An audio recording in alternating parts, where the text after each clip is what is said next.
तर जे महाराष्ट्र मित्रांनो, आज शिवरात्रीचा उपवास सोडण्यासाठी मम्मीने मस्तपैकी खीर बनवली. बघा खिरीची तयारी.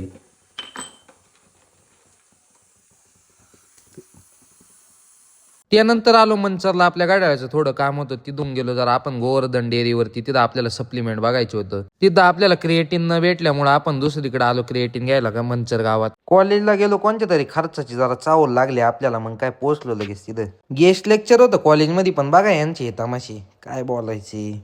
लेक्चर चालू असताना एक दुःखद बातमी कळली. निलेश काळे यांचा पक्षा बैल वारल्यामुळे जास्तच भाऊक झाला होता. तो बसला होता पक्षाचं चित्र काढत. आपल्या कॉलेजच्या बाहेर एक गाडी पलटी झाली होती. तिथं आलो आणि गेलो चहा प्यायला. चहा क्रीम रोल खाल्ला आणि आलो डायरेक्ट घरी. ऊन खाली होतात, आपण दाना फवारायला सुरुवात केली होती. मग काय घेतला एक सिनेमॅटिक शॉट. घरी येऊन उरलेलं औषध आंब्याच्या झाडावर मारत होतो. त्यानंतर जिमला निघालोच होतो, तर पका मामा इथं बैल बांधत होता, त्याच्यापाशी थांबलो जरा. जिमला गेलो तर आज जिम मध्ये जास्त चलबिचल होती. मग काय जिम पूर्ण करून आलो खाली आणि आपल्याला घ्यायच्या होत्या दीदीच्या प्रिंटा. तर असा होता आजचा आपला दिवस. धन्यवाद.